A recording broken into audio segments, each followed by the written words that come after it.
नमस्कार। चलिए आज समय में एक बहुत लंबा सफर करते हैं। अरबों साल पीछे चलते हैं, एक ऐसी पृथ्वी पर जो आज की इस हरी भरी दुनिया से बिल्कुल अलग थी। वो एक आग उगलती, तूफानी और सच कहूं तो एक बिल्कुल अनजान दुनिया थी। तो सबसे बड़ा सवाल यही है, आखिर ये बंजर आग का गोला एक ऐसे ग्रह में कैसे तब्दील हो गया जहां जीवन पनप सके।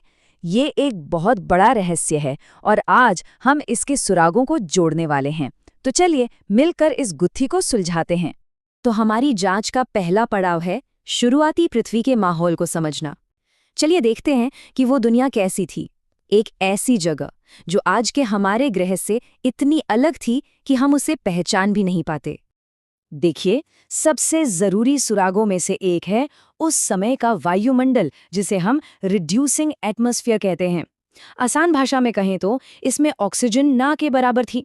और आपको जानकर हैरानी होगी कि यही बात जीवन की शुरुआत के लिए एकदम सही थी, क्योंकि ऑक्सीजन की गैर मौजूदगी ने उन जरूरी केमिकल रिएक्शंस को होने दिया जो जीवन के लिए पहली शर्त थे। तो आज के नीले आसमान की जगह जरा एक धुंधले, शायद नारंगी रंग के आसमान की कल्पना कीजिए। एक ऐसा आसमान जो मीथेन, अमोनिया और हाइड्रोजन जैसी गैसों से भरा हुआ था। सुनने में ये बड़ा अजीब और जहरीला लगता है ना?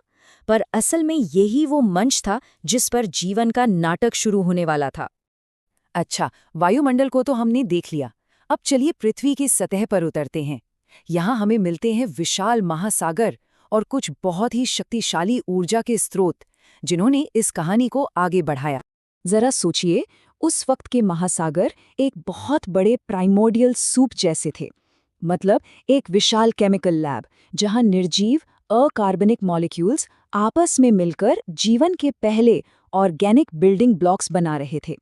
अब इस केमिकल सूप को पकाने के लिए जबरदस्त एनर्जी की जरूरत थी और शुरुआती पृथ्वी के पास इसकी कोई कमी नहीं थी। सूरज से आने वाली तेज अल्ट्रावायलेट रेडिएशन, आसमान में लगातार कड़कती बिजली और जमीन के नीचे से उबलती ज्वालामुखियों की गर्मी, इन सब ने मिलकर वो ऊर्जा दी जो जीवन बनाने के लिए जरूरी थी। तो अब हम कहानी के उस मोड़ पर आ गए हैं जहां ये सारे बिखरे हुए सुराग एक साथ जुड़ने लगते हैं और एक क्रांतिकारी थ्योरी सामने आती है। देखिए, ओपेरन और हाल्डन नाम के वैज्ञानिकों ने केमिकल इवोल्यूशन का आइडिया दिया। ये एक स्टेप बाय स्टेप प्रोसेस था। सबसे पहले पृथ्वी की एनर्जी ने साधारण अकार्बनिक अणुओं को अमीनो एसिड जैसे सिंपल ऑर्गेनिक मॉलिक्यूल्स में बदला। फिर ये सिंपल मॉलिक्यूल्स आपस में जुड़कर प्रोटीन जैसे और भी कॉम्प्लेक्स मॉलिक्यूल्स बन गए और आखिर में इन कॉम्प्लेक्स मॉलिक्यूल्स ने खुद को ऐसी संरचनाओं में ढाल लिया जो असल में जीवन की पहली झलक थी। पर क्या ये सिर्फ एक ख्याल था? बिल्कुल नहीं। 1953 में मिलर और यूरे ने एक बहुत ही मशहूर एक्सपेरिमेंट किया। उन्होंने लैब के अंदर शुरुआती पृथ्वी जैसे हालात बनाए और जानते हैं क्या हुआ? उन्होंने साबित कर दिया कि जीवन के बिल्डिंग ब्लॉक्स यानी अमीनो एसिड सच में अपने आप बन सकते हैं। ये एक बहुत बड़ी कामयाबी थी जिसने थ्योरी को ठोस सबूत दे दिया। इसके बाद इन कॉम्प्लेक्स मॉलिक्यूल्स ने मिलकर प्रोटोबायोन्ट्स नाम की छोटी छोटी बूंदें बनाई। अब ये पूरी तरह से जीवित तो नहीं थे, लेकिन ये जीवित सेल्स की तरह काम करने लगे थे। आप कह सकते हैं कि ये निर्जीव केमिकल्स और पहले सच्चे जीवन के बीच का एक जरूरी पुल थे।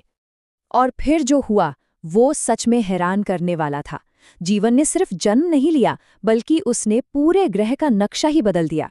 ये इतिहास की सबसे बड़ी भूवैज्ञानिक और वायुमंडलीय घटना थी, जिसे किसी इंसान ने नहीं बल्कि छोटे छोटे कीटाणुओं ने अंजाम दिया। जो पहले जीव पैदा हुए वो एनारोबिक थे। इसका मतलब है कि उन्हें जिंदा रहने के लिए ऑक्सीजन की जरूरत नहीं थी, बल्कि ऑक्सीजन तो उनके लिए जहर जैसी थी। वो उस ऑक्सीजन रहित दुनिया में रहने के लिए ही बने थे। ये टाइमलाइन हमें दिखाती है कि कहानी में एक बड़ा मोड़ कब आया। लगभग 2.5 अरब साल पहले साइनोबैक्टीरिया नाम के छोटे जीवों ने एक क्रांतिकारी चीज सीखी, फोटोसिंथेसिस। उन्होंने सूरज की रोशनी को ऊर्जा में बदलना शुरू कर दिया और बस इसी एक प्रक्रिया ने पृथ्वी का भविष्य हमेशा के लिए बदल दिया। फोटोसिंथेसिस का एक साइड प्रोडक्ट था ऑक्सीजन। जैसा कि ये चार्ट एकदम साफ साफ दिखा रहा है, अरबों सालों में इस वेस्ट गैस ने हमारे वायुमंडल को 0% से आज के 21% ऑक्सीजन तक पहुंचा दिया। इसे ही ग्रेट ऑक्सीजनेशन इवेंट या महान ऑक्सीजनीकरण घटना कहते हैं और ये हमारे ग्रह के इतिहास की सबसे महत्वपूर्ण घटनाओं में से एक है। इस ऑक्सीजन क्रांति के नतीजे जबरदस्त थे। इसने उन जटिल जीवों के लिए रास्ता बनाया जो ऑक्सीजन में सांस लेते हैं, और एक और बहुत जरूरी चीज हुई, ओजोन परत का बनना। ये एक तरह की अदृश्य ढाल है जो आज भी हमें सूरज की खतरनाक अल्ट्रावायलेट किरणों से बचाती है। लेकिन क्या इस कहानी में कोई और भी एंगल हो सकता है? क्या ऐसा हो सकता है कि जीवन की शुरुआत पृथ्वी पर हुई ही ना हो, बल्कि ये कहीं और से, अंतरिक्ष से आया हो? पैनस्पर्मिया नाम की एक और थ्योरी है। ये कहती है कि जीवन के बिल्डिंग ब्लॉक्स या शायद पहले जीव उल्कापिंडों पर सवार होकर अंतरिक्ष से पृथ्वी पर आए। ये सुनने में बहुत दिलचस्प लगता है, लेकिन ये थ्योरी ये नहीं बताती कि जीवन कैसे शुरू हुआ। ये बस इतना कहती है कि शायद ये कहीं और शुरू हुआ था और फिर पृथ्वी पर आया। तो चलिए अब सारे टुकड़ों को एक साथ जोड़कर पूरी कहानी को फिर से देखते हैं। एक गर्म, बिना ऑक्सीजन वाली दुनिया से लेकर केमिकल सूप के जरिए पहले जीवों का जन्म और फिर ग्रेट ऑक्सीजनेशन इवेंट तक, हम साफ साफ देख सकते हैं कि कैसे एक निर्जीव ग्रह एक जीवित दुनिया में बदल गया। और यही हमारी कहानी का क्लाइमैक्स है। यह सब कुछ, बदलता वायुमंडल, वो केमिकल से भरे महासागर और ओजोन परत का बनना, इन सब ने मिलकर उस दुनिया की नींव रखी जिसमें हम आज रहते हैं। पौधे, जानवर और आखिर में हम इंसान। हमारा अस्तित्व भी इसी लंबी भूवैज्ञानिक कहानी का ही नतीजा है। तो देखिए, पृथ्वी की कहानी सिर्फ चट्टानों और पानी की कहानी नहीं है। ये जीवन की कहानी है जो साधारण केमिस्ट्री से शुरू होकर जटिल चेतना तक पहुंची है। और ये हमें एक बड़े सवाल के साथ छोड़ जाती है, इस अविश्वसनीय कहानी का अगला अध्याय क्या होगा।